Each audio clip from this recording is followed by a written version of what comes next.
Our next talk is from a person we'll claim as New South Wales Welsh, but you'll hear very quickly that Dr. Diane Watson, who is the CEO of the Bureau of Health Information and the acting CEO of the National Health Performance Authority, actually comes from places further afield than New South Wales. So, Di, tell us how the performance framework's going to work.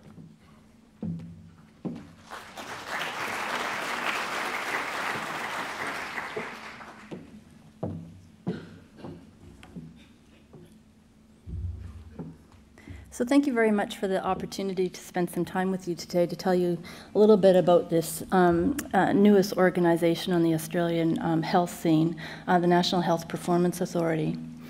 It was going back, I would say, until late last year. I had the tremendous honor of being nominated by our Minister and Director General to sit on the board of the National Performance Authority, of which I told her at the time, and we'll take the opportunity to tell her again, is personally just so satisfying, being in this career of monitoring and publicly reporting on performance, to be nominated to be on the inaugural board. Shortly after that, however, I submitted a notice to take leave from the board and being asked to serve as the acting chief executive to help set up the organization while they began the recruitment process for staff and for a chief executive. So in the presentation today, I want to move away from the sphere of activity-based funding and talk more about performance, because I didn't want to risk today to say that the Performance Authority is here to assess the impact of activity-based funding. We're not. We're another arm of the intentions of health reform around bringing greater transparency to the people of Australia about their healthcare system, public and private hospitals, and primary care communities and other health organizations. So let's go back and see what we've accomplished so far in making that contribution to the Australian landscape. In terms of the establishment of the authority, it has its origins in intergovernmental discussions about the future of reform in our nation. Most notably, the National Health Reform Agreement in 2011 really sets out the parameters and expectations from government leaders around the contribution and the unique contribution that would be made by the National Health Performance Authority. A subset of that, of course, is included in statutes. And I'll show you a slide in a minute. What it says exactly in statute will be the contribution of the authority in realizing the vision that is articulated in the agreement. Within the agreement, the scope of work within the statutes to meet the intention of the agreement around performance is then articulated in a performance and accountability framework, which we just released about a month ago. And so I have a number of slides to inform you about what the content of that document is, but it's available on the Performance Authority's website. So here we are in terms of statute, the underlying core and unique contributions of the Performance Authority. Main functions, and here's the quote, to monitor and report on the performance of the following: local hospital networks, public and private hospitals, primary healthcare organizations, and other bodies or organizations that provide health services.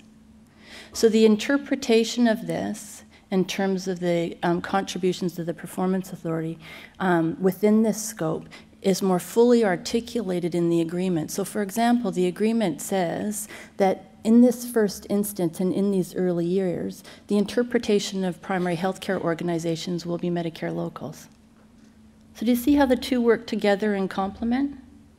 Okay, so the Act was passed in late 2011, and really the underlying principles, I would say, in the agreement and our analysis of the agreement in terms of informing and focusing the composition of the strategic plan that will be built this year is really an intention around transparency, to bring to the people of Australia more of an understanding about the performance of their health system as articulated by these composition of organizations that contribute to it.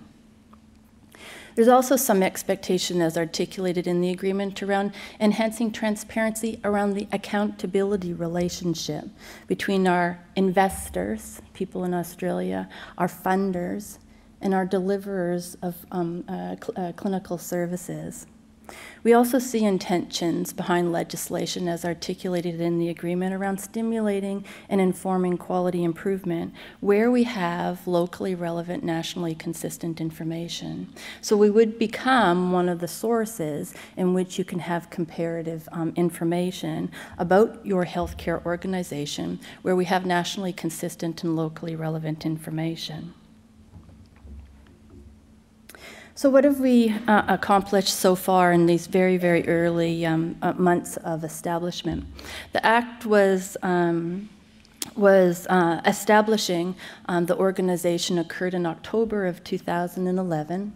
Members of the authority were appointed in January. The bios and pictures of the members are on our the Performance Authority's website. They include a number of people that will be well known to people in New South Wales. Our chair is Patricia Faulkner. The deputy chair is John Walsh, you will know from New South Wales, and particularly his most recent role in helping with the National Disability Insurance Scheme, and his role as the chair of the independent panel, remember, in terms of reviewing progress from Commissioner Garling's review of acute hospitals in New South Wales. Also names familiar in New South Wales, Paul Torzello, Mick Reed. We also have Brian Stokes from Western Australia, David Philby, and myself. The members of the Performance Authority have had 2 meetings so far, and as a consequence of that meeting had set up already some advisory committees that are in place and will be meeting soon, most notably an advisory committee that will include jurisdictions with the rollout of more advisory committees throughout the year. In the most recent meeting of the board, which was just last Thursday and Friday, we spent 2 days together, spending a lot of time on a facilitated discussion around the core composition for a first draft of a strategic plan, as well as a work plan for 12 and 13, and then beyond in terms of meeting the composition of performance metrics that are in that performance and accountability framework. We do know already that a phased approach will be necessary. So for example, in the performance indicators, there's a number of them that are in developmental phases in terms of information systems, and a number of them that are, we have mature information systems and are absolutely ripe for the picking around nationally consistent information and locally relevant indicators. So you'll see a phased approach. We've also bundled the indicators in a thematic approach because I think that's just logical in terms of releasing information. If you've got a bunch of information, let's say in the area of healthy starts, as we do in the indicators for healthy communities, we'll be bundling those together to release them all at the same time. There will be some work over the course of the year in terms of my hospital's website, currently being governed and developed with the department and AIHW, and that will clearly transition to the Performance Authority this year. That work will underlay a data plan that we will be issuing in June with jurisdictions around the composition of data that's needed in 12-13 for reporting in that year, and also will lay the foundation for future data requirements in the coming years. We have done enough work across all of the performance indicators in the performance and accountability framework to determine that there's sufficient information in existing information systems and existing data flows to support publicly reporting in nationally consistent, locally relevant ways in 2012-13. So jurisdictions will be happy to know, as they will find out in a couple of weeks. So here's a tip. We'll be relying on existing informations and existing data flows in at least 12 and 13. So let's move on to probably a topic that's maybe of most interest to you. What is in this performance and accountability framework? So this is a framework that sets the conceptual landscape in terms of how to understand the performance of healthcare organizations in situ, in their contexts across Australia. Both on, as mentioned earlier, on the hospital side as well as the primary care side.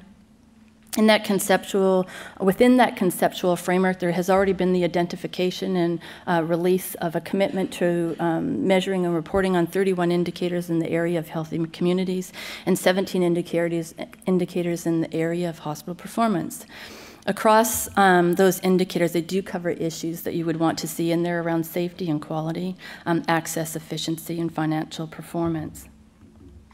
So I know this is a hard slide to see, but I wanted to put it up. This and the next couple of slides have a lot of small print, but they are from the Performance and Accountability Framework. So if you're interested in the actual composition of them, it's now, that framework is available on our website. But I just wanted to go through a couple of slides so you can understand the scope and coverage of the conceptual framework of which they've landed in the planning phases for the Performance Authority's collection of almost 50 indicators for healthy communities and for hospitals. So this first slide, again, a graphic right from the Performance and Accountability Framework, really talks about the relationship between agencies on reporting in terms of, for example, the COAG Reform Council, the Australia Commission for Safety and Quality, and the National Performance Authority. The upper one is COAG Reform Council. Its products relate to comparisons of national, state, and territorial performance going right across the top around performance. They produce reports on jurisdictions and have indicators that are in existing intergovernmental agreements. Okay, so that's the one right across the top. And here we start to have the interplay in the next couple of boxes where the purple is the concentration of that which is in the Performance and Accountability Framework, which would lay the foundation for the reporting to come out of the new National Performance Authority. The next box on the agencies on your left is the Australia Commission. It produces, now under legislation as a statutory body in 2011, standards and guidelines and suggests some indicators. Some of those indicators have been adopted and will be used in the Performance and Accountability Framework, right? The Performance Authority is also given indicators that are above and beyond those suggested for quality and safety areas and indicators in the area of, let's say, equity, financial performance, etc. And they also perform part of the composition of indicators selected. So again, a complex diagram, but it's in the Performance and Accountability Framework so that you can start to see the relationships between the organizations, the products that would be emerging from them, and why they're why and how they're different, and where they in fact are synergistic in terms of areas for information that will be of use to you, and what that means in terms of the composition of indicators to emerge from those organizations.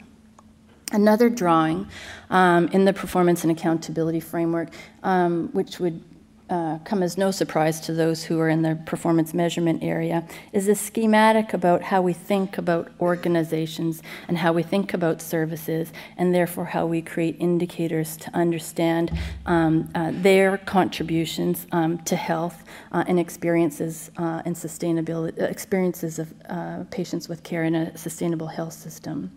Is boxes on the left, you have a program or service objectives for our organization. That service is really in the green box in terms of wanting to monitor and understand inputs, processes, and outputs, and how those outputs in fact relate to the outcomes of the population in the context of external influences. So this is a conceptual framework that lays the foundation for the indicators. Across that framework, actually, let me go back a bit. And across that framework, you see areas in scope for efficiency, areas in which you measure different types of effectiveness, as well as the influence of equity. So we have another schematic, again, from that framework document that says, okay, the summation of that really is then a focus on looking at effectiveness, efficiency, and equity. How do we measure that across issues such as access, appropriateness, quality, etc.? And how do we measure and attribute those things to outcomes? So another conceptual framework in the context of the Performance and Accountability Framework. So instead of listing a whole bunch of 17 little dot points, we put examples here across that framework of indicators now that are in the performance and accountability framework, which will lay the future in terms of reporting expectations, nationally consistent, locally relevant information at the level of hospitals across the nation. So just leave that up there for a minute. All available on our website.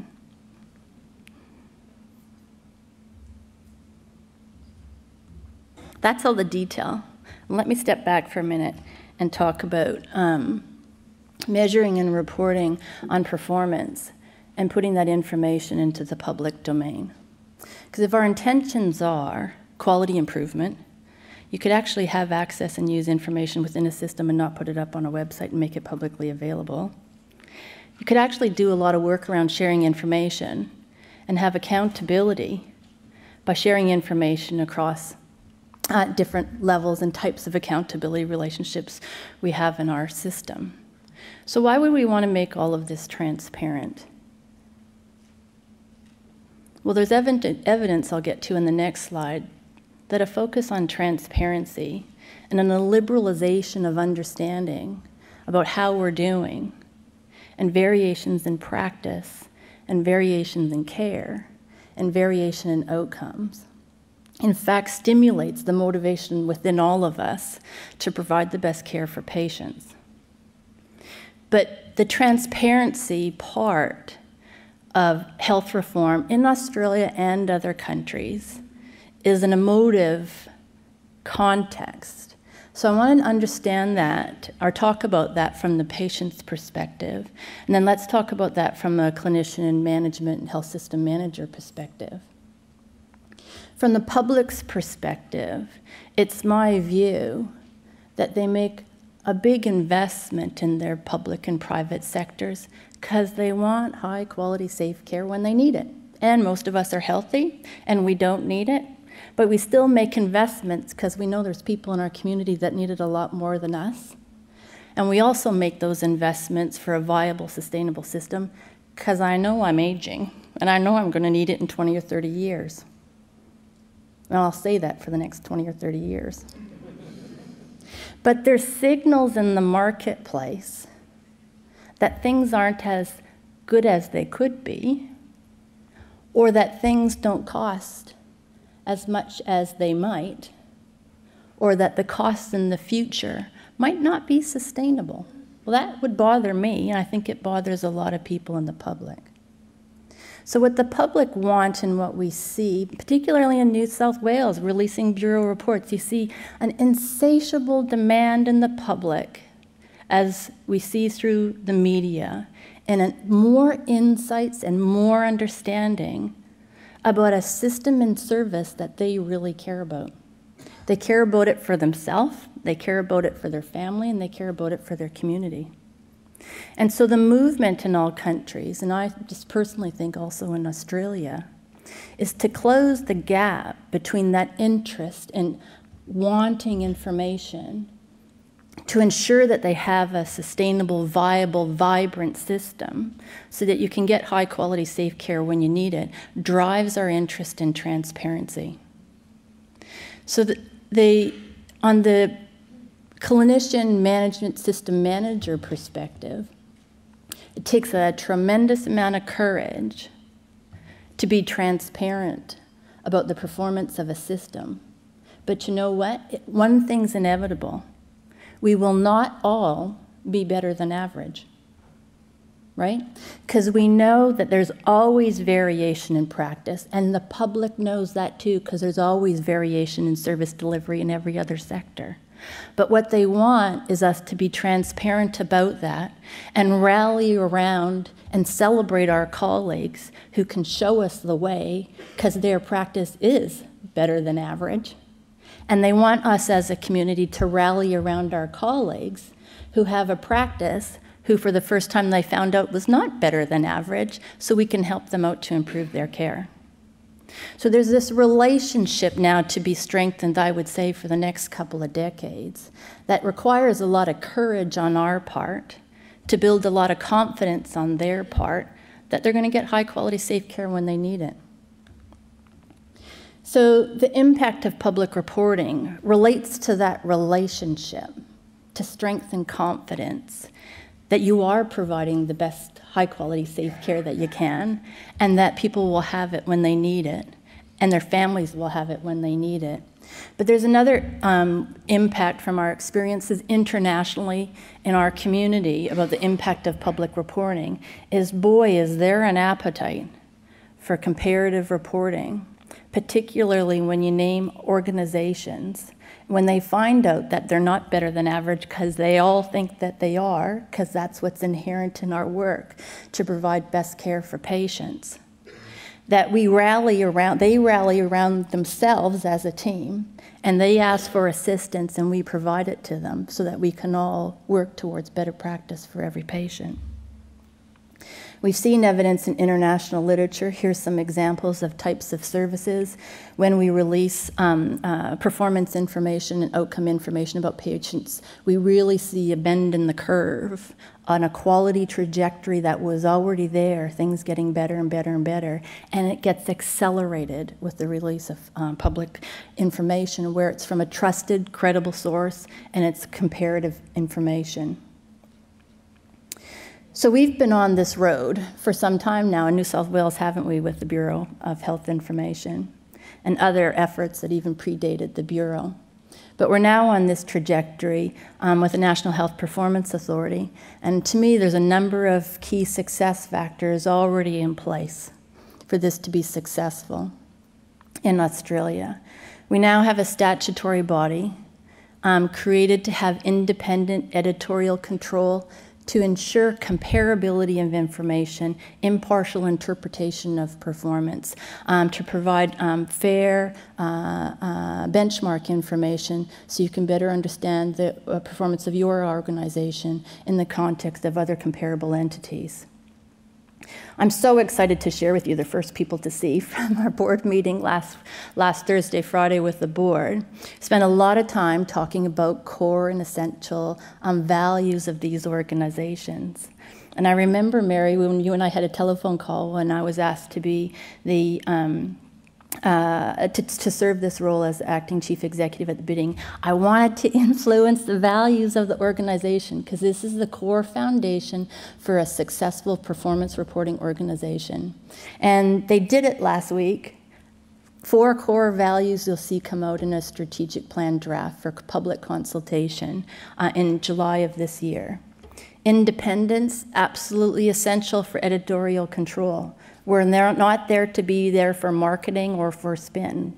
We're there to tell you about variation in performance so you can rally around your colleagues and lift the game for everyone. We're there for respectful relationships with jurisdictions, people responsible for healthcare, and people responsible for best practices in delivering clinical services, to provide a fair and just portrayal. And when we don't do a good job at that, be committed to doing a better job at that. That's the pursuit of excellence in publicly reporting on the performance of organizations. And we're not there just to provide you with data and numbers and Excel spreadsheets and et cetera, that information must be structured in such a way to help focus, stimulate, and inform improvement efforts because it's insightful, because it's locally relevant. So information to support really a shift in knowledge and understanding about our healthcare system. Information that's locally relevant helps to improve and inform quality improvement efforts because it's comparable, because it's timely, it's accurate, impartial portrayal of it, and it's accessible and easy to understand. So thank you for your time this morning. I look forward to, I guess, the dialogue that would happen in the panel session.